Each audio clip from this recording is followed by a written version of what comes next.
पढ़ाई लिखाई with Niharika. So first of all, wish you very happy and prosperous Dashera, and I hope so you people are very fine there. So today I am here with something new for you.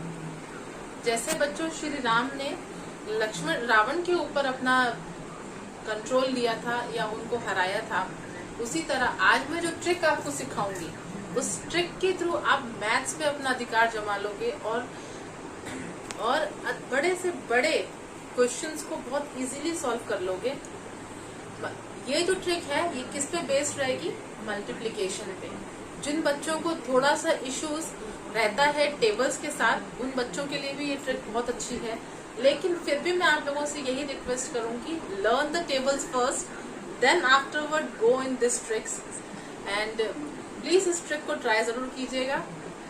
Okay बच्चों, अब मैं शुरू करूंगी। आज मैं क्या सिखाना चाह रही हूँ आपको? Multiplication trick.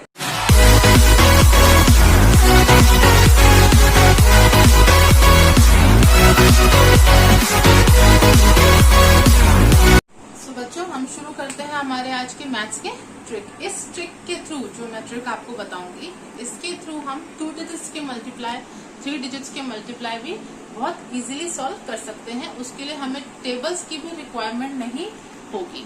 तो देखिए शुरू करते हैं हम। पहले मैंने कोई भी रैंडम नंबर ले लिया, मान लीजिए 12 इंटू 13।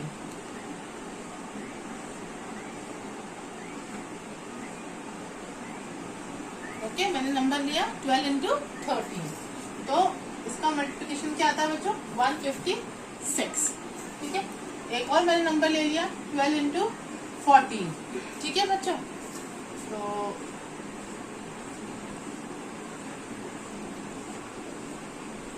क्या नंबर है मेरा नेक्स्ट? 12 into 22 into 14। ठीक है, तो इसका सोल्यूशन है आंसर 308। अब आप सोचेंगे कि मैम ने आंसर तो लिखा, चलिए ठीक है, लेकिन ये लाइनें किस लिए ड्रॉ की है? ये जो लाइंस मैंने ड्रॉ की हैं, उन्हीं लाइंस के थ्रू मैं आपको आज मल्टीप्लिकेशन करना सिखाऊं। ठीक है, शुरू करें। जैसे ये मेरा पहला डिजिट है 12 इंटू 13। अब इस 12 इंटू 13 को मुझे बिना टेबल्स के सॉल्व करना है। तो मैं क्या करूंगी, देखिए आपको क्या करना है बच्चों, ये डिजिट कितनी है, ये डिजिट कितनी है, ये कितने नंबर, ये कितने नंबर है, उस अकॉर्डिंग हम लाइंस खींचेंगे। बहुत ध्यान से सुनना बच्चों, बहुत ध्यान से। मैं क्या कहना चाह रही हूँ, आपको स्ट्रेट लाइन नहीं खींचनी, स्लांटिंग लाइन खींचनी है। कैसी? स्लांट वे में लाइन। तो 1 है तो 1 स्लांट लाइन। अब सेकंड डिजिट है 2, तो गैप में मैंने 2 लाइन्स खींच ली।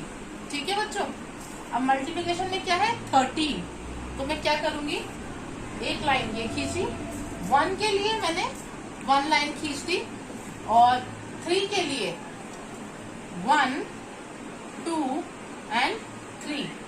क्या किया बच्चों मैंने? 1, 12, 12 था, 12 के लिए मैंने 1 लाइन खींची, और 2 के लिए मैंने स्लांट में 2 लाइन खींची। 13 था, 13 के लिए मैंने एक लाइन ये खींची, और 3 लाइनें उसके ऊपर ही काटती हुई खींची। अब हमें क्या करना है, इस चीज को ध्यान से देखिएगा। ये जो स्टार्टिंग है, इधर से हमको काउंट करना स्टार्ट करना है। 1, 2, 3, 4, 5 एंड 6। जहां पे ये दोनों लाइंस आपस में कट हो रही हैं, इंटरसेक्ट कर रही हैं आपस में एक दूसरे को, उन पॉइंट्स को हमको काउंट करना है। 1, 2, 3, 4, 5 एंड 6। 6 जगह काट रही है, तो 6 को मैं इस कोने में लिखूंगी। कहाँ लिखूंगी? उस कोने में। ओके, फिर मुझे क्या करना है, जो मेरे ये 2 हैं बीच के, इनको मुझे ऐड करना है। कैसे? काउंट करो पहले, 1, 2, 3, 4 एंड 5। ठीक है, इस 5 को मैंने कहा लिखा? 3 और 2 कितने हुए मिला के? 5। यहाँ मैंने लिख दिया 5।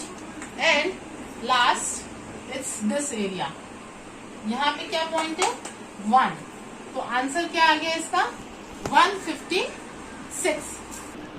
तो मेरा आंसर क्या आया बच्चों यहाँ पे 156। आई थिंक सो आपको ये चीज समझ आई। फिर समझाऊंगी। 1 के लिए मैंने एक लाइन खींची, स्लांटिंग लाइन, सीधी लाइन नहीं खींचनी, स्लांट लेके थोड़ा सा ढलान देके हमको लाइन खींचनी है। और फिर 2 लाइन्स हमने स्लांटिंग खींची। एंड 13 के लिए हमने इनको काट दिया, इंटरसेक्ट कर दिया आपस में। तो 1 के लिए वहां और बीच में गैप छोड़ के 1 2 3 एंड जहां जहां ये लाइनें आपस में कट हो रही हैं उन पॉइंट्स को हम गिनना शुरू करेंगे।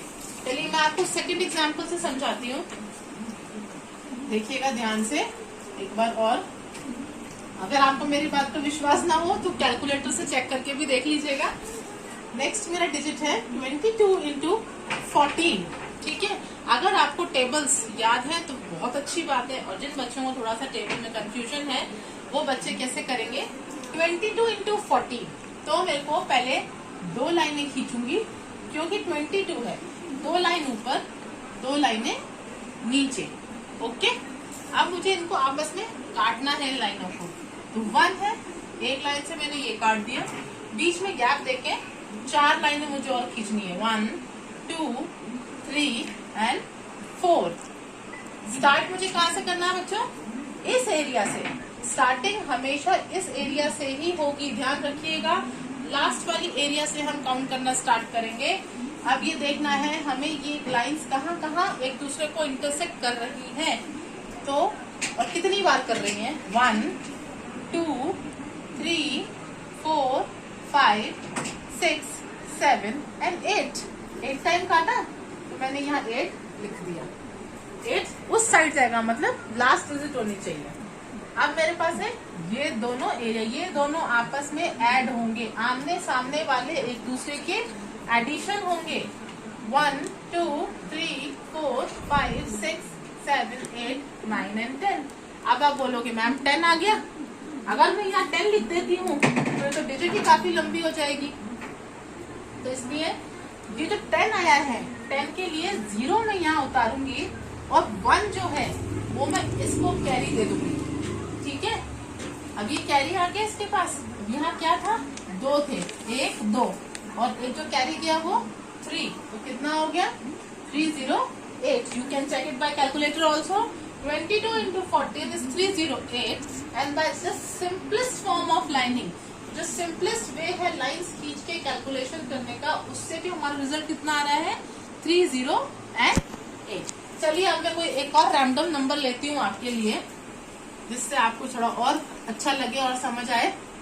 जैसे मैंने क्या लिया, 26 एंड 12 मीन्स 26 मल्टीप्लाई बाय 12। तो बच्चों हमें क्या करना है, 2 लाइन स्लांट में, ध्यान रखिए, एंड 6 लाइन्स यहाँ से स्लांट में, 1 2 3 4 5 एंड 6 लाइनें मैंने स्लांटिंग में खींच दी। अब मुझे इसे किससे मल्टीप्लाई करना है, 12 से। तो एक लाइन ऐसे एंड 2 लाइन्स यहाँ से मुझे काटनी है। चलिए अब मैं यहाँ से क्या करूंगी, गिनना शुरू करूंगी। कौन सी जगह पर आपको गिनना है, जहाँ पे ये लाइनें आपस में दूसरे को काट रही हैं, इस जगह से शुरू करके मुझे गिनना शुरू करना है। पहले यहाँ पर 1 2 3 4 5 6 7 8 9 10 11 एंड 12 है बच्चों। कितना आया 12 तो हम डायरेक्ट लिख नहीं सकते, हम क्या करेंगे, ये डिजिट लिखेंगे 2। ओके, 2 लिख के 1 जो बचा वो मैं यहाँ इसको कैरी दे दूंगी। और मैंने क्या बताया, जो सेकंड डिजिट है वो यहाँ पर क्या होगा, ऐड हो जाएंगी, मतलब 1 2 3 4 5 6 7 8 9 10 एंड 1 इज 11 का मैंने 1 उतार दिया और 1 एक मैंने क्या किया, इधर कैरी दे दिया।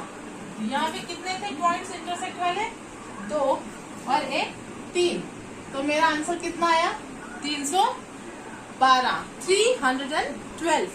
इसको आप मल्टीप्लाई करके देखिए कैलकुलेटर से, तो भी आपका रिजल्ट कितना ही आएगा 3 1 एंड 12। अब मैं कोई भी नंबर ले लेती हूँ, जैसे बड़ा डिजिट लेती हूँ 32 इंटू 24। ठीक है, मैंने क्या डिजिट ली बच्चों? 32 इंटू 24।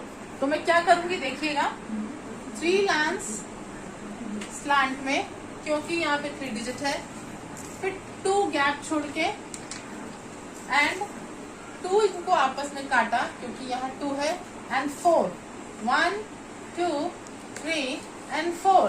अब इसको हम 1 मिनट के अंदर करने की कोशिश करते हैं। 1 2 3 4 5 6 7 8 मैंने यहाँ लिखा। 1 2 3 4 5 6 7 8 9 10 11 12 13 14 15 16 का सेट एंड 1 यहाँ कैरी। 1 2 3 4 5 6 7 768 is the answer. तो ये कितनी देर लगी मुझे? आई थिंक सो 10 सेकेंड ही लगे, 1 मिनट का भी टाइम नहीं लगा। यही आप चीज अगर आप मल्टीप्लाई करोगे 32 इंटू 24, बच्चे क्या करेंगे? 4 2 8 मैम, 4 3 अरे यार 4 3 कितना होता है? 4 1 4 4 2 8 4 3 12। हाँ 12 एंड 2 2 4 2 3 6 8 4 2 6 एंड 768। तो इतना लंबा चौड़ा तो जानने की जरूरत ही नहीं है बच्चों, सिर्फ लाइन खींचो एंड आंसर इज हियर। तो ये तो हो गई 2 डिजिट की बात। अब मैं आपसे बात करूंगी 3 डिजिट्स की। ठीक है, अब आप सोचोगे 3 डिजिट भी हो सकता है इससे? जी हाँ, क्यों नहीं हो सकते? जब 2 डिजिट के सवाल इससे हो सकते हैं तो 3 डिजिट के भी इजीली हो सकते हैं। चलिए 3 डिजिट के भी मैं कोई नंबर सोचती हूँ।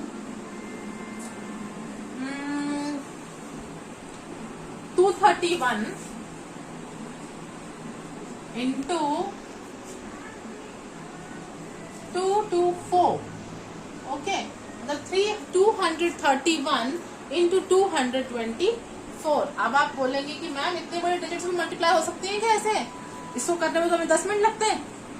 तो इसको भी करने का बहुत आसान तरीका है, थोड़ा सा वेरिफिकेशन है। वो कैसे? क्योंकि इसमें 3 डिजिट्स हैं, तो 3 को हम कैसे सॉल्व करेंगे? प्रोसीजर बिल्कुल वही है। पहले मैंने 2 स्लांटिंग लाइन खींची, फिर 3 के लिए मैंने 3 स्लांट लाइन खींची, फिर मैंने क्या किया? 1 स्लांटिंग लाइन खींची क्योंकि 1 है। अब वहां पे क्या डिजिट है? 2 2 4 2 स्लांट लाइन खींची, गैप देखे, 2 और स्लांटिंग लाइन खींची एंड फिर 4, 1 2 3 एंड 4।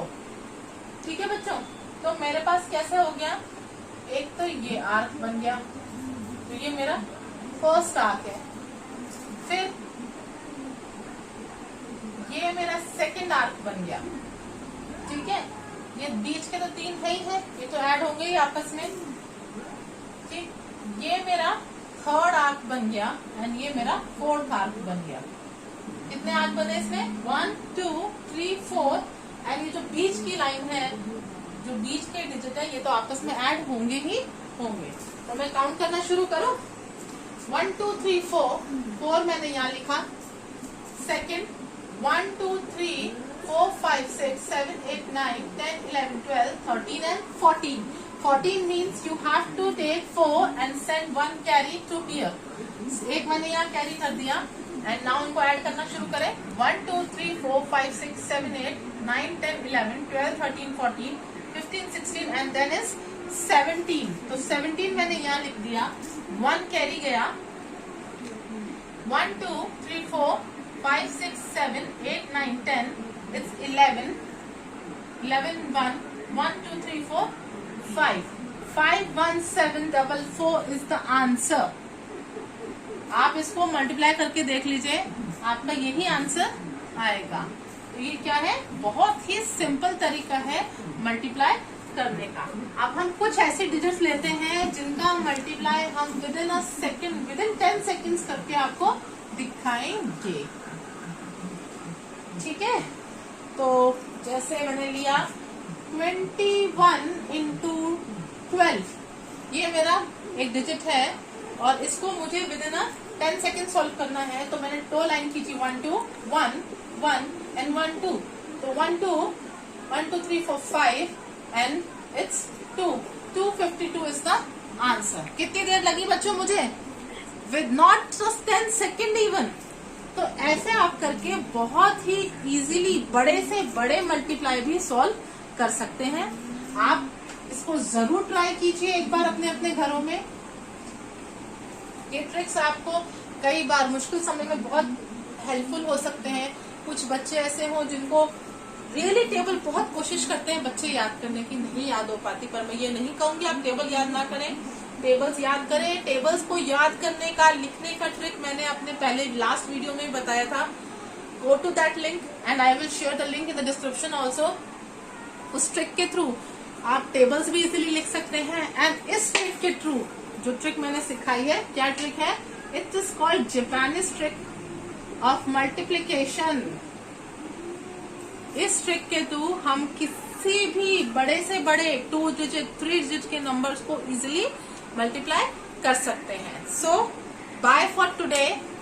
प्लीज अगर आपको मेरा ये प्रोसेस, ये ट्रिक अच्छा लगा हो तो प्लीज मेरे चैनल को सब्सक्राइब कीजिए, शेयर विद योर फ्रेंड्स, उनको भी ये ट्रिक सिखाइए, उनको हैरान परेशान कीजिए कि ऐसे करके हमने कैसे बड़े बड़े मल्टीप्लाई सॉल्व कर लिए। रियली आपको मजा आएगा। ट्राई वंस, जरूर ट्राई कीजिएगा इस ट्रिक को। And stay home, be safe, happy Dussehra to you all. Bye for now, good bye, Sat Sri अकाल, नमस्ते।